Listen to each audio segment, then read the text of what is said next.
मैंने कैसे शुरुआत की या स्कूल में थोड़ा सा दिमाग में था, तो हाँ, स्कूल में थोड़ा सा कहीं सोचा था, कहीं शायद पढ़ लिया होगा, कहीं सुन लिया होगा कि नहीं IAS ऑफिसर नाम की कोई चीज़ होती है। लेकिन तब ये भी नहीं पता था कि यार UPSC नाम की कोई एग्ज़ाम है, सिविल सर्विस एग्ज़ाम है, उससे और भी पोस्ट में आप सिलेक्ट हो सकते हैं, ऐसा कुछ नॉलेज नहीं था। जब मैं अपने कॉलेज लेवल में आई, जब कॉलेज में एडमिशन लिया, मैंने भोपाल से ही प्राइवेट इंजीनियरिंग कॉलेज से केमिकल इंजीनियरिंग किया है, और उस दौरान मुझे जब मैंने सोचना शुरुआत की कि क्या बनना है, कंटेम्पलेट किया कि एग्जैक्टली क्या करियर चाहती हूँ, तो लगा कि यार कहीं जो पुरानी ड्रीम थी, एक जो सपना था, वो अभी उसको सामने लाना चाहिए। फिर इस बारे में और पढ़ा, और तब खान स्टडी ग्रुप भोपाल में सेंटर वहाँ पे जैसे शुरू हो गया था, तो मेरा जो फाउंडेशन कोर्स है मैंने वहाँ से किया। और इस एग्ज़ाम के बारे में जो चीज़ें मुझे 1-2 साल में समझ में आई हैं, वो कुछ चीज़ें मैं आपसे शेयर करना चाहती हूँ। सबसे पहली चीज़ जो पहले जय और रचना हम दोनों बोल चुके हैं कि कंसिस्टेंसी। आप अगर दिन में, कई बार हमसे सवाल पूछते हैं कि आप कितने घंटे पढ़ाई करते हैं, तो देखिए घंटे मैटर नहीं करते। कोई 17-18 घंटे हमें नहीं पढ़ना है, इतना हम पढ़ भी नहीं सकते। एक दिन पढ़ सकते हैं, दूसरे दिन नहीं पढ़ पाएंगे। 5 से 6 घंटे ही आपको देने हैं या उतने निकालने हैं, पर वो जो वक्त आप अपनी पढ़ाई को देते हो, वो कंसिस्टेंटली आपको रोज़ उतना ही अपने पढ़ाई को देना है। Consistency is the key, that is the first and the most important thing जो आपको ध्यान में रखनी है। दूसरी चीज़ इस एग्ज़ाम में मुझे लगता है इक्वली इम्पॉर्टेंट है, क्योंकि ये जर्नी लंबी होती है। जैसे एग्ज़ाम ही 1 साल तक चलती है, आप प्रीलिम्स देते हैं, फिर आप मेंस देते हैं, आप इंटरव्यू में जाते हैं पर्सनालिटी टेस्ट के लिए, तो एग्ज़ाम 1 साल तक खुद चलती है। उसके पहले मान लीजिए आप 1-1.5-2 साल पहले से प्रिपेयर कर रहे हो, तो ये जर्नी काफ़ी लंबी रहती है। उस जर्नी में मेंटली अपने आप को मोटिवेट रखना, अपने आप को बूस्ट करते रहना, वो भी इक्वली इम्पॉर्टेंट है, और इसीलिए अपने आप पर भरोसा बेहद ज़रूरी है। You need to have a faith in yourself कि अगर आपने इसमें कदम रखा है, अगर आपने सोचा है कि आप सिविल सर्विस एग्ज़ाम देना चाहते हैं और देंगे, तो आपको ये ठान के उसमें जाना है कि हाँ, मैं ये कर सकता या कर सकती हूँ। ये एक अपना मोटिवेशन, अपने साथ एक फेथ, बिलीफ अपने ऊपर आपको हमेशा रखना है। कमिंग टू प्रेपरेशन की कैसे तैयारी करनी है, बहुत सारी बातें आप सुन चुके हैं कि आंसर राइटिंग में कैसे करना होता है, आंसर राइटिंग का स्ट्रक्चर कैसा होना चाहिए।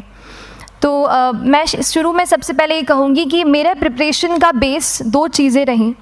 पहला था करंट अफेयर्स। करंट अफेयर्स इसलिए मैंने उसी से शुरुआत की क्योंकि करंट अफेयर्स सबसे इंटरेस्टिंग पार्ट होता है। कई बार आपको हिस्ट्री कभी बोरिंग लगेगी, कई बार आपको लगेगा ज्योग्राफी इतना, कभी हर किसी के अपने अपने फेवरेट्स होते हैं। तो मुझे वो 2 सब्जेक्ट्स लगते थे कि यार इतना मन नहीं करता है, लेकिन न्यूज़पेपर्स और करंट अफेयर्स में जो भी नया चल रहा है वो मुझे हमेशा इंटरेस्टिंग लगता था।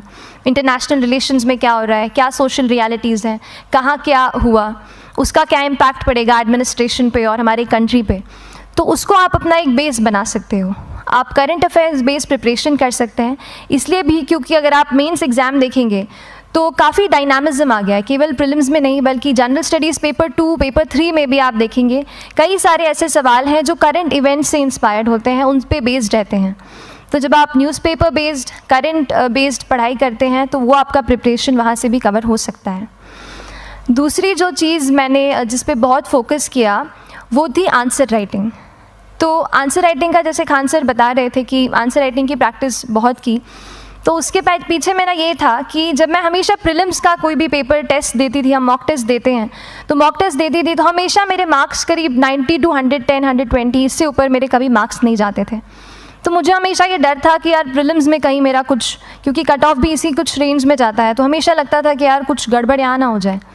लेकिन जब मैंने आंसर राइटिंग की और मेंस एग्ज़ाम के बारे में जाना, तब मुझे लगा कि आंसर राइटिंग एक ऐसी चीज़ है, मेंस एक ऐसा फेज़ है सिविल सर्विस एग्ज़ाम का जहाँ पे आप अच्छे से तैयारी कर सकते हैं। And if you have written the answers, if you know कि you have covered the points well, if you have included उसमें कुछ आपने facts, international reports, government schemes, आपने कुछ ऐसे उसमें सॉल्व भी डाला है, तो जो रिज़ल्ट आएगा वो सेटिस्फैक्ट्री ही आएगा, अच्छा ही आएगा। तो मेंस एक ऐसा पार्ट है जिस पे आप काफ़ी बैंक ऑन कर सकते हो। मैं जब पर्सनालिटी टेस्ट भी मैंने दिया, तो इस बार भी आप नंबर्स देखेंगे तो आसपास की रैंक के हिसाब से मेरे नंबर्स उसमें कम हैं, लेकिन it is just the general studies and the answer writing part, जो मेंस के जो वो है मार्क्स हैं या मेंस का जो एक फैक्टर रहा, वो मेरे लिए सबसे ज़्यादा इंपॉर्टेंट डिसाइडिंग फैक्टर रहा है। तो अपना एक्सपीरियंस यही बताऊंगी कि आंसर राइटिंग पे आप विशेष फोकस कीजिए। जैसा स्ट्रक्चर आपको बता ही चुके हैं कि इंट्रोडक्शन में कैसे आपको शॉर्ट रखना है, बॉडी एंड देन कंक्लूजन, उसमें छोटी चीज़ जैसे मैं अभी मेंशन कर रही थी, आप एक इंश्योर कीजिए कि देखिए जो भी एग्जामिनर आपकी कॉपी चेक कर रहे हैं वो दिन में 10, 15, 20 कॉपीज़ चेक कर रहे हैं, तो उन सब से आपको अलग कैसे आप अपनी कॉपी दिखा सकते हो, ये चीज़ आपका प्रेजेंटेशन और आप जिस तरीके से आंसर लिखते हो कंटेंट को, वो मैटर करेगा। आप इंश्योर कर सकते हैं कि आपके आंसर में कुछ फैक्ट्स, गवर्नमेंट की स्कीम्स, कुछ कमिटीज़ बैठती हैं, जैसे एक प्रिवेसी पे justice BN Shri Krishna committee की रिपोर्ट आई है, तो आप मान लीजिए आपको कोई प्रिवेसी पे सवाल आ गया तो आपने उन कमेटी का नाम कोट कर दिया। ऐसे बहुत सारी कमिटीज़ होती हैं। कुछ इंटरनेशनल रिपोर्ट्स आते हैं, वो आप उनको इनके बारे में लिख सकते हैं। इंडिया का मैप आप बना सकते हैं। मैंने सीख लिया था कि 10-15 सेकेंड्स में कैसे जल्दी से मैप बनाना है और उस पर कैसे पॉइंट कुछ करना है, कुछ लोकेट करना है। तो ये कुछ ऐसी चीज़ें हैं जो आपके आंसर्स को एनरिच करेंगी और प्रेजेंटेबल बनाएंगी। तो इस तरीके से आंसर्स पे जैसे हम क्लास करते हैं, लेकिन उसके साथ साथ आपको ये कोशिश करनी है कि 1 से 2 आंसर पर डे आपको ज़रूर लिखने ही लिखने हैं, apart from the test series that you are doing. Answer writing से 2-3 चीज़ें होती हैं, ना केवल हमारी एक लिखने का हमें समझ आता है हम क्या लिखते हैं कैसा है, पर हमारा कॉम्प्रिहेंशन भी इम्प्रूव होता है। हमें कितना समझ में आया वो भी हमें खुद समझ आता है जब हम आंसर्स लिखते हैं। और इसीलिए आंसर राइटिंग पे आप फोकस कीजिए, 1 से 2 आंसर ज़रूर लिखिए। और आंसर राइटिंग के बाद the third pillar of my preparation जो काफ़ी इंपॉर्टेंट जिसने रोल प्ले किया, that was tests and test series and मॉक्स।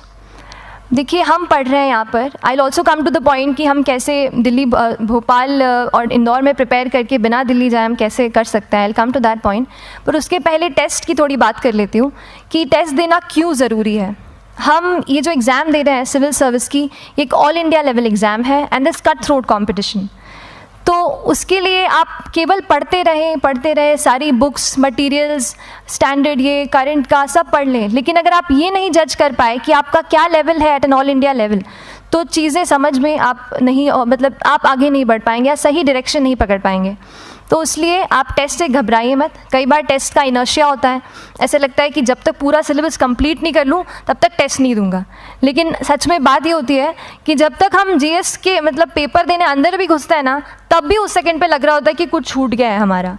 तो ये चीज़ होगी ही, इसीलिए ये मैं कभी मत सोचिए कि जब तक पूरा सिलेबस नहीं कर लूँ टेस्ट नहीं दूंगा। जैसे आपका एक थोड़ा बेस बन जाता है प्रिपरेशन का, आप टेस्ट दीजिए, चाहे वो प्रीलिम्स का MCQ का टेस्ट हो या मेंस का राइटिंग स्किल की प्रैक्टिस हो, टेस्ट पे आप फोकस कीजिए। उसके बाद टेस्ट केवल देने के लिए नहीं देना है, उसको एनालाइज भी अच्छे से करना है।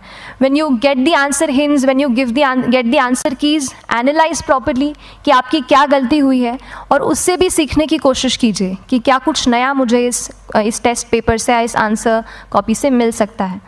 तो इस तरह से टेस्ट पे भी आप फोकस कीजिए। And I will come lastly to the point कि जब मैंने प्रिपरेशन शुरू की थी अपने कॉलेज के 2nd ईयर 3rd ईयर आते आते, तो मन में बहुत सारे फियर्स थे। मैं भी एक नॉर्मल फैमिली से हूँ, मेरे फैमिली में किसी ने आज तक सिविल सर्विस का पेपर भी नहीं लिखा था, तो मन में बहुत सारे फियर्स थे, डाउट्स थे, क्या होगा, कैसे होगा। तो हो सकता है आपके मन में भी ऐसा हो। और हम जैसे यहाँ रहते हैं, हम सोचते हैं कि दिल्ली जाना तो सबसे ज़रूरी है, उसके बिना तो ये एग्ज़ाम हो ही नहीं सकती। तो उस पर मैं एक चीज़ बताना चाहूँगी कि जैसे KSG जैसे इंस्टीट्यूट हैं, जो फैकल्टी भी हमें वही मिलती है जो दिल्ली में पढ़ा रहे हैं, तो ये एक बहुत पॉजिटिव पॉइंट है कि क्वालिटी का कोई दिक्कत नहीं आएगी। बस एक चीज़ है, आप ज्वाइन करते हैं class, that will only provide you a direction. वो आपका रास्ता दिखा सकते हैं आपको कि इस रास्ते पर आपको चलना है, लेकिन चलना उस रास्ते पे आपको खुद है। You have to work on your own. कभी ये मत सोचिए कि मैं वहाँ नहीं जा पा रहा हूँ तो नहीं हो सकता, यहाँ है, तो हम एक्सक्यूज़ेस बनाते हैं। कई बार चैलेंजेस आते हैं। तो मैंने कॉलेज के साथ प्रिपरेशन की, तो उसमें भी काफ़ी दिक्कत आती थी। कभी कभार कॉलेज की एग्ज़ाम होती थी तो इसमें मैं अपना उतना वक्त नहीं दे पाती थी। तो उस मोमेंट पे फिर प्लानिंग ने मुझे बहुत हेल्प किया कि हम किस तरीके से अपने कॉलेज के एग्ज़ाम के लिए प्लान कर लें। जैसे मैंने इंजीनियरिंग की है और मुझे पता है कि हम इंजीनियर्स 1 महीने से ज़्यादा पहले से पढ़ते नहीं हैं। पढ़ते हैं क्या? तो वो चीज़ आप ध्यान रख सकते हो, उसको अपना स्ट्रॉन्ग पॉइंट बना सकते हो। 1 से 1.5 महीना जब exam is approaching, I use to plan my entire syllabus का प्रिंट आउट निकाल के I use to make my notes, उस तरीके से उसको मैं उसको संभाल लेती थी। तो whenever you are managing those things together, focus on planning, किस तरीके से आप एक माइक्रो प्लान बनाएं, अपना डेली एक प्लान बनाएं, वीकली टारगेट सेट करें और एक ब्रॉड विजन दिमाग में रखें कि ब्रॉडली आप मंथ्स में क्या कवर करने वाले हैं। अगर आप प्लानिंग अच्छे से करते हैं तो ज़्यादातर पोर्शन आपका वहीं से कवर हो जाता है। और